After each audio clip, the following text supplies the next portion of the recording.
Today, we are going to dive into a really fascinating ancient framework. Now, we're not looking at this as some kind of religious text, but as a powerful model for understanding ourselves, our relationships, and our partnerships. We're going to decode it and see how it offers a path toward a more integrated, a more present way of being. So let me ask you this. What if the very structure of ancient words held a map for how we live?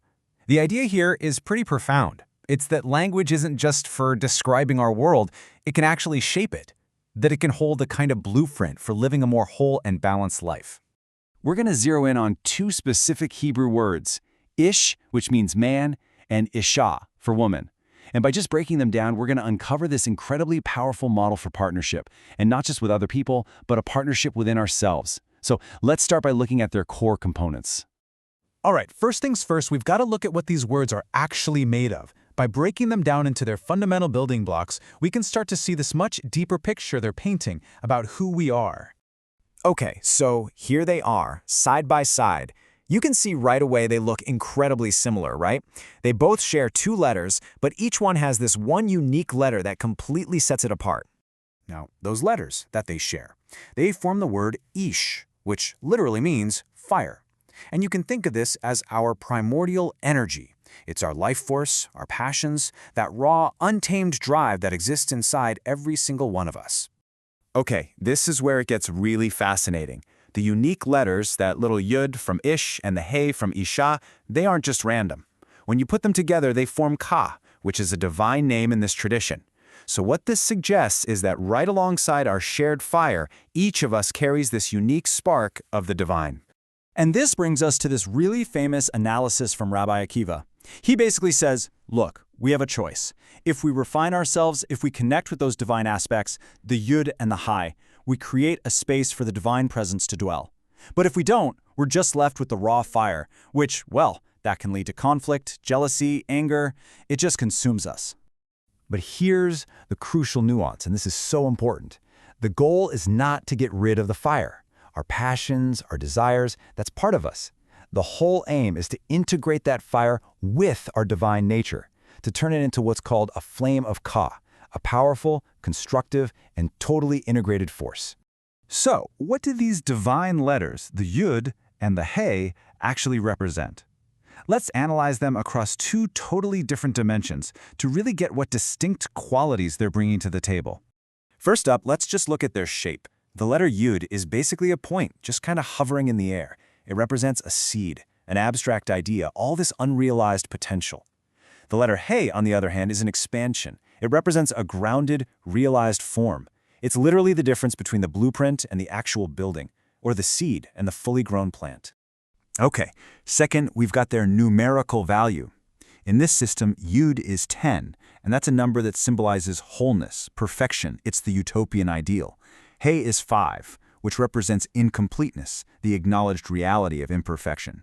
So this links the masculine archetype with this drive for perfection and the feminine archetype with the wisdom of embracing what is real and, flawed. So now, let's bring these two dimensions together. Because when we start to synthesize these ideas, we get to a much deeper, much richer concept of what it really means to be whole. And here is the absolute key takeaway. True wholeness isn't just about achieving that perfect 10. The divine name Ka itself models a higher kind of wholeness by combining the 10 and the 5.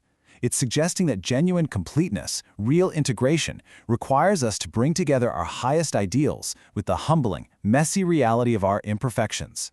Think about it like this. It's like the difference between a screenplay and a finished film. The script can be perfect on paper, right?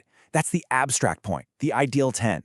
But the finished movie, that's an expansion into reality. It's going to have flaws, compromises, but it's real, it's tangible, and it's complete in a way that the perfect script could never be.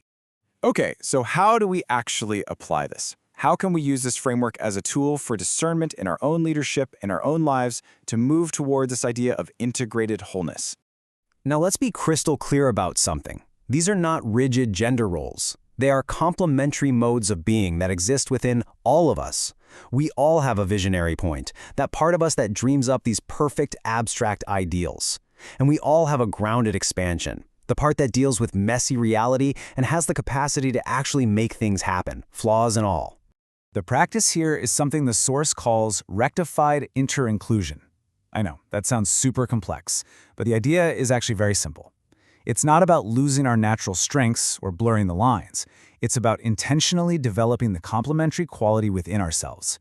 The visionary learns to ground their ideas in reality, and the pragmatist learns to connect their day-to-day actions to a higher, more inspiring vision.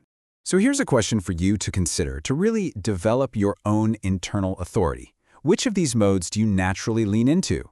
Are you more of a visionary point, always in the world of ideas? Or are you more of a grounded expansion, always focused on getting things done?